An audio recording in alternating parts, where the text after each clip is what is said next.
Welcome to the project demonstration of solar powered AC loads and DC loads controlling system.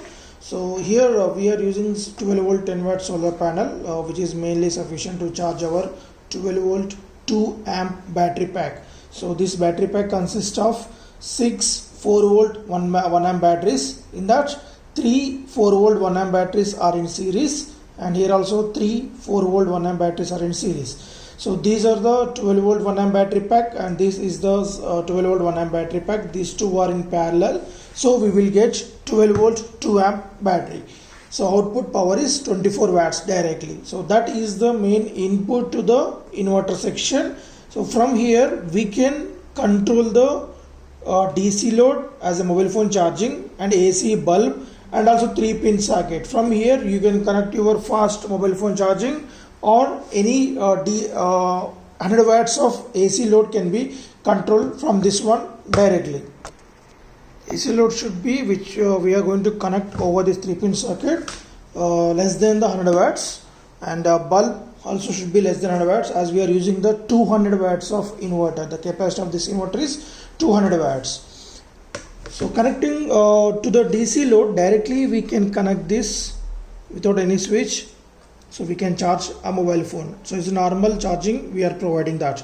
So if you want to charge a turbo charging one directly, you can connect your turbo charger at this 230 volts AC load section, and you can just connect this your mobile phone, and you can just on the power supply. So as you can see, the turbo charger got switched on as the mobile phone charging is doing in a faster manner. So here we can see the two AC loads can be connected at a time directly. So it's a normal charging one. So for this, no need of any switch. For the DC loads as a mobile phone charging, two USB slots are provided. So these two are directly used to charge a mobile phone, or you can charge Bluetooth also headsets, right?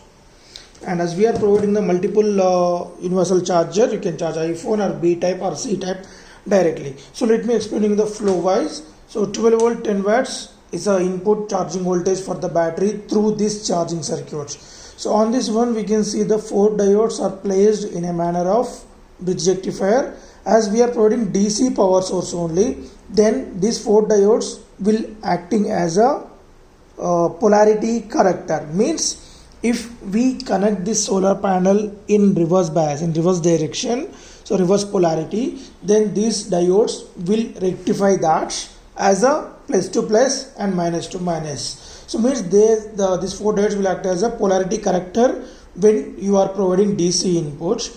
The same charging circuit here same consists of 4 diodes. Those 4 diodes will act as a rectifier to convert the AC to DC. As we know that during night times we won't get the sunlight, then we can't get the sufficient voltage from the solar panel to charge our battery. So in that case we can charge a mobile phone, this battery using this AC 230 volts input. Just by connecting the 230 volts input to that, we can see the light indication over here. So if we place this solar panel under the sunlight, same we can see the light indication from this charging circuit of a solar panel also. So if you want to charge a battery either 230 volts AC input or solar panel, the timing of the charger is same as 8 hours. In 8 hours of duration, the the charging section will fully charge this 12 volt 2 amp battery. So the wattage from this battery pack is 12 volt 24 watts output we can get. So from there the DC is input to this inverting section. In this inverting section we can see the IC. The IC purpose is it will generate the 50 hertz clock frequency, and that clock frequency is the input to this IRF Z44 MOSFETs. These two MOSFETs will convert the 12 volt 2 amp DC to 12 volt 2 amp AC. That is the input to the step-up transformer. So output of the step-up transformer is 230 volts 200 watts. Output can be controlled at this AC section. DC section is 5 volts DC output, 700 milliamps only, as we are using the regulator of low rating one. That's why we are using the we are getting the low current. And coming to the 3 LED indications over here. So first LED is the overload. If you connect any high load which is greater than the 100 to 150 watts, then this overload LED will on, and one is the on switch and another is a battery low indication. If the battery is low, then the battery voltage is less than the 10 volts, then this particular light will get switched on. So now it's on only, and whenever the overload detected, this OL light will get switched on, and the battery low, this battery light will get switched on. So finally, charging time either from the solar panel or a transformer is 6 hours minimum, 8 hours maximum. If you want to charge a battery from the transformer, keep the on or the charger till 8 hours maximum. After that also, the battery won't get overcharged, as we are using the another extra 2 diodes. So those will block the current flow from the battery to the charging circuit and from the charging circuit to the battery when it will become the fully charged one. And coming to the ratings of the transformer is 12 volt 1 amp we are using to charging of this battery directly.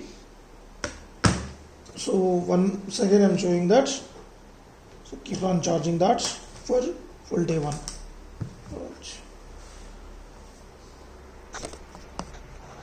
So the main thing is we are not supposed to place the high wattage load over here, 230 volts, not above the 100 watts is safe zone, but our inverter can handle up to 200 watts. So that's the main thing here.